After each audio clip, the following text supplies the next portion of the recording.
It's my pleasure to introduce our next speaker, Thomas Caulfield. He's CEO of GlobalFoundries. And for those of you who might not be aware of GlobalFoundries, they're the premier specialty global fab on the planet. And what they do is they make the chips that go inside products that I'm sure you would be aware of, but I probably can't talk about. Yeah, and having met Tom in the past, I mean, what a terrific spokesperson for innovation, for entrepreneurship. Just always been very impressed with Tom, and I'm certain that you will be too. So, Tom, we're looking at hearing from you now.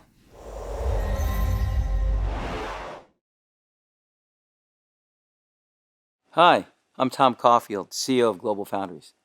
You know, GF is one of 5 major semiconductor foundries supporting this amazing $500 billion semiconductor industry, which we all know is vital not only to the world's $85 trillion economy, but to humanity. Let me take a moment to give you a little bit more perspective on GF.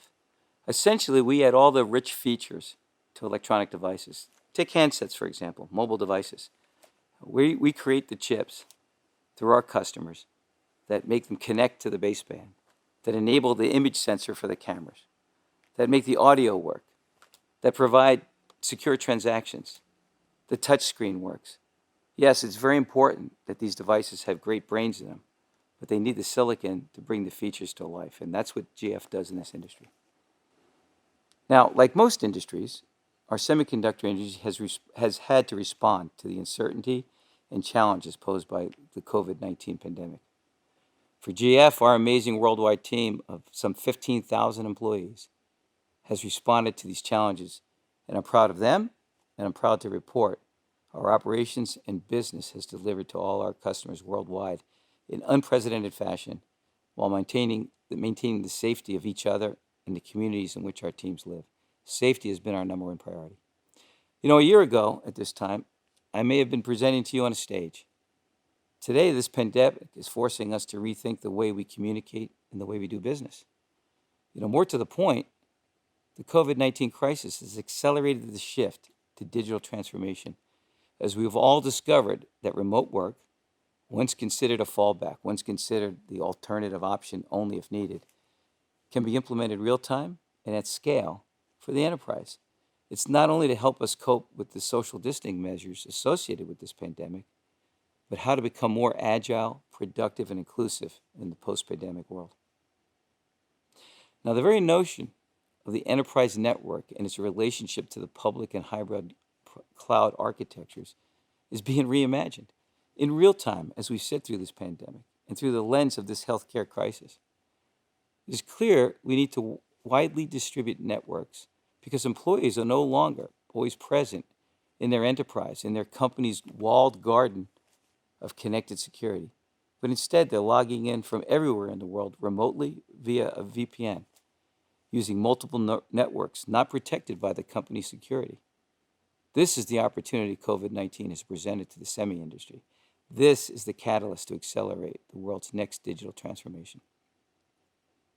So before we go forward and think about the future, let's take a step back and reflect and look where we came from. For economies to be competitive, for economies to be considered first world, a policy focused on building physical infrastructure has always been necessary. It's foundational. Infrastructure enables trade, powers businesses, delivers workers to their jobs, creates opportunities for communities. You know, in a phrase for me, it's connecting humanity. The physical infrastructure projects depicted in this chart have powered the worldwide economy throughout the 20th century. Investments, both public and private, range from telecommunications, freight railroads, energy generation and distribution, pipelines, roads for transportation, water, and parks.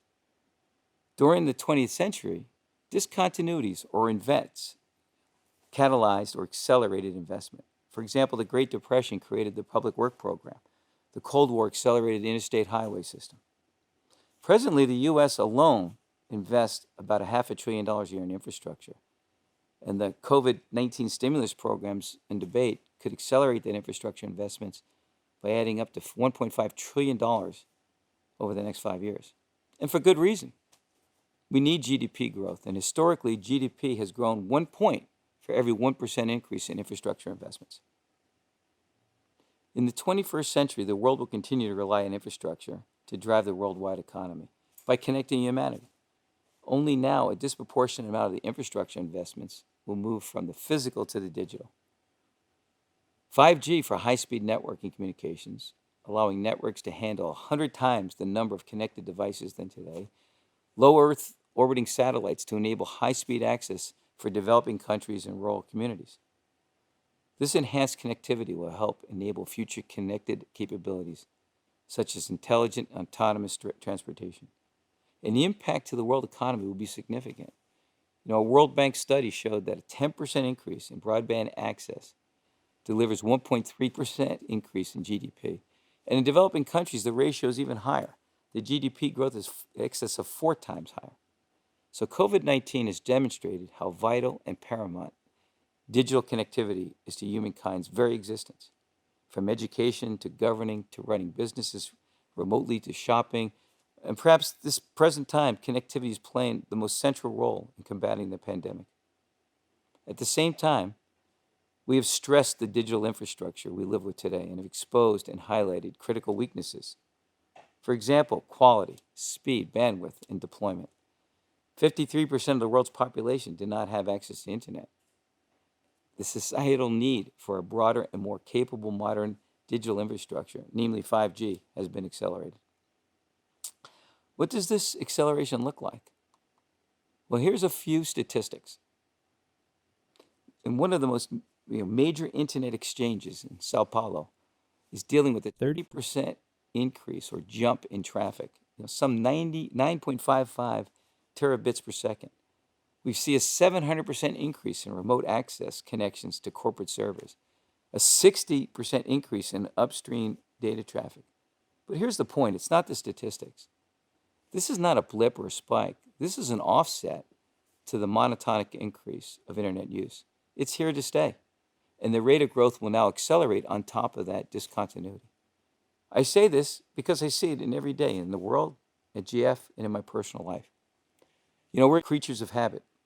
For example, even though we had this ability to connect remotely, we never really took advantage of it. It was always our backup, our fallback, not the front-up plan. We did what we always did, just more of it. We commuted to the workplace every day. We fly somewhere in the world weekly to visit teammates, customers, or suppliers. You name it. We did not change our life habits significantly or as fast as the digital world was making connectivity and productivity available for us to leverage. Well, COVID-19 has challenged our beliefs, our self-imposed myths on how we work, engage, and connect. We now believe we can be more efficient and productive as a result of the acceleration of the digital transformation, now that we got a taste of how to capitalize it. This is no different than our forebears who saw that change in life with the physical infrastructure transformation that took place in the 20th century. The so-called new normal is not because we cannot go back to the normal, it is because we see there's a better normal ahead. And herein lies the opportunity created by the COVID-19 3 megatrends.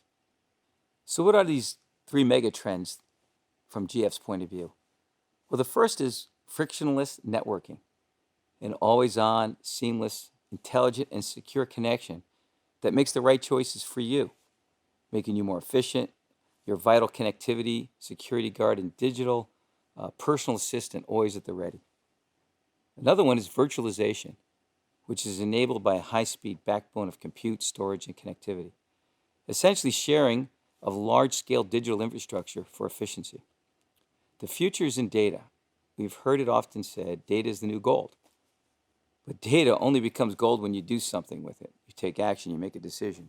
This requires real-time processing of data and analysis. Hierarchical AI provides the speed, scale, and compression to truly extract value from the Bronto bytes of data that's growing that is in our world today. So let's take a look in a little detail on these 3 trends.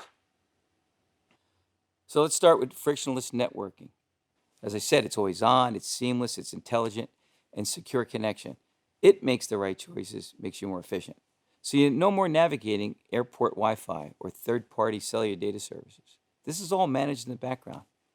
Today, we need to manually connect as we physically move through the world, passwords, text authentication numbers, etc. How is this any different from the days when we dialed? Yes, I said it and I own it. We dialed a long distance call. The operator came on or some voice came on and said, "Hey, you need to dial a 1 to make this call. Please redial using a 1." And you said to yourself, if you know I need to dial a 1, why can't you do that for me? Why do we think our network is any different today than those telco networks?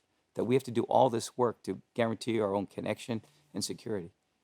The frictionless network of the next generation of digital includes a digital security guard. And it does all this authentication and security automatically and in the background. It connects to safe networks and rejects bad ones. It provides automatically and manages the connection to offer higher security for transactions like secure pay transactions or blockchain-based authentication services. Also part of this is you have your own virtual digital assistant. It's always on and available. It understands and even anticipates what you need. For example, let's say your digital assistant hears a conversation. You're talking about vacations, taking time off, and it automatically does some search on locations. It recalls conversations you had about places you'd like to see. And it does a whole bunch of research on flights and hotels and pricing. You get to focus on the trip and the things you need to do, and all this time you'd have spent doing research has been done for you. This is just one of thousands of examples, and I think we're only limited by our imagination of what a digital assistant could do for our life. Okay, let's move on to megatrend number 2, virtualization. There are several types of virtualization, and what they all have in common is the need for high-speed backbone of data, processing, storage, and transport. This is an important aspect for the next digital transformation. Let's look at network function virtualization, or NFV, is a great example. It's essentially network processing is done in the cloud. Data is transported from a dumb access point to clouds for processing and then returned. You don't put all this capability in every radio or every access point. Virtualization of the network enables the services to be delivered and scaled at significant bandwidth, speeds, and at much lower cost than from processor-enabled access points we use today. Also, the flexible nature of virtualized networks, the speed and deployment of new services can be greatly enhanced. A new feature will come via software push versus a hardware upgrade to the user. Beyond this, DARPA and other research agencies are beginning to completely reimagine the network through concepts such as distributed and heterogeneous networks, where data optimizes its own path through the nodes based on user-defined priorities like cost, latency, speed. And again, this can only be activated through cloud-based network virtualization.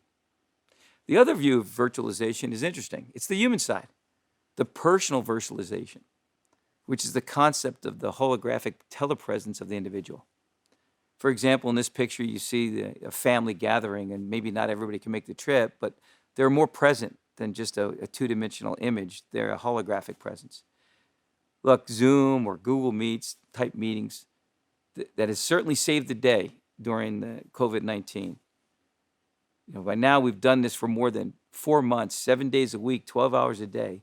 I think we can all agree that personal virtualization would enhance the interactive nature and engagement experience in meeting remotely. To do this personal virtualization or these holographic telepresence, data rates need to significantly improve, over 500 gigabits per second for even small holograms with latencies less than 5 to 10 milliseconds. This is a significant uplift from where we are today. So let's move on to the third megatrend. It's hierarchical AI. Hierarchical AI is having artificial intelligence everywhere, from devices to senses, from the edge into the cloud. This is effectively how we turn data into gold.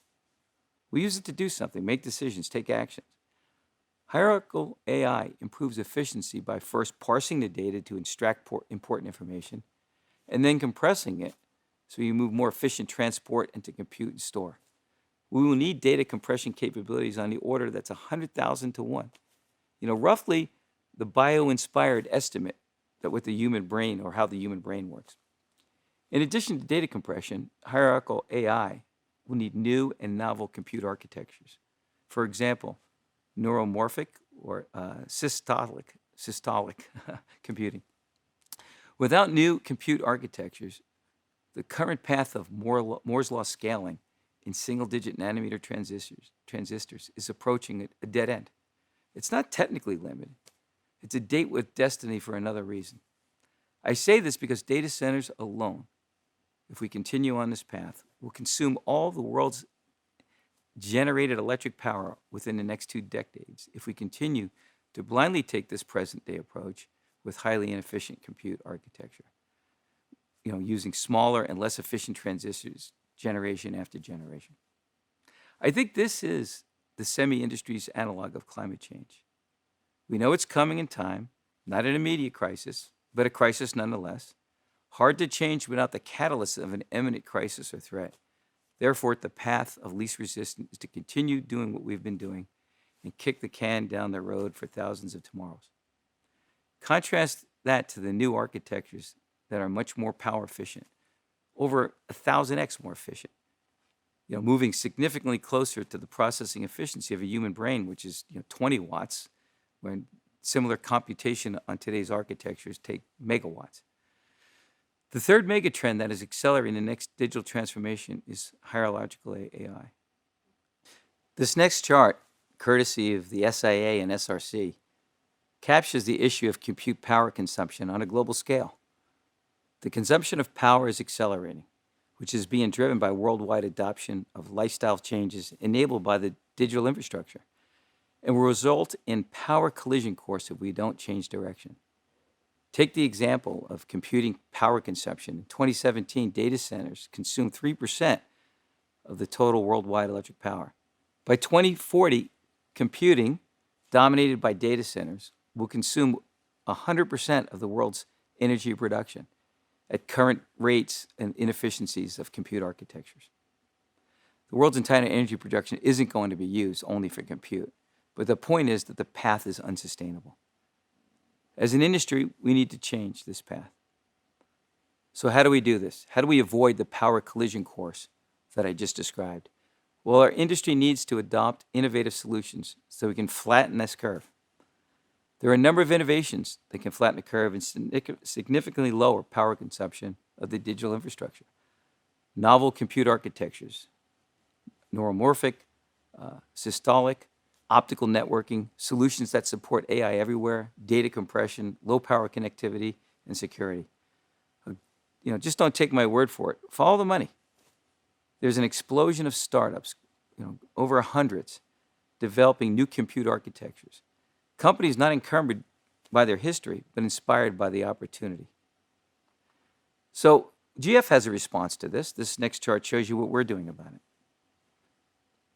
We want to participate and, more importantly, enable these megatrends. We believe in this future and the solutions required to deliver this future. And as you can imagine, we are focusing our R&D and capital investments consistent with these megatrends. We are developing specialized application solutions to enable power-saving innovations. For example, our FinFET technology, we put low-power logic and low-power SRAMs. We're the leaders in fully depleted SOI solutions for new compute architectures, that we have the combination of good digital performance, great connectivity, and embedded memory. This brings AI to devices, sensors, and the edge of the network. We have and will continue to innovate in silicon photonics to enable high-speed backbones for data processing, storage, and transport. And our RF solutions, based on SOI technology for client-to-edge connectivity, and our SIGI solutions for edge-to-client, are world-class and will continue to make investments to continue that performance. And then lastly, we're going to put embedded memory features and enablement on all our technology platforms for security. So let me close with the following. 2 years ago, GF pivoted from Moore's law scaling because of the physical limitations of our business scale and the resulting unsustainable business model. We had to concede 25% of the foundry TAM to focus our efforts to provide differentiated solutions to 75% of that very market. We believe the rest of the industry will eventually have to do a pivot of their own, not necessarily because of the physical limitations of Moore's law or of business scale and an unsustainable business model, But for the physical limit that not even scale can overcome, the world just doesn't generate enough electric power to support the future compute workloads required for the next digital transformation. We can't stay the course. GF stands ready to do its part and is excited for what the future holds, not only for our industry, but for humanity. And lastly, let me thank Patrick and Dan for inviting me to the summit. It gave me an opportunity to get dressed up after 4 months. Thank you, everybody.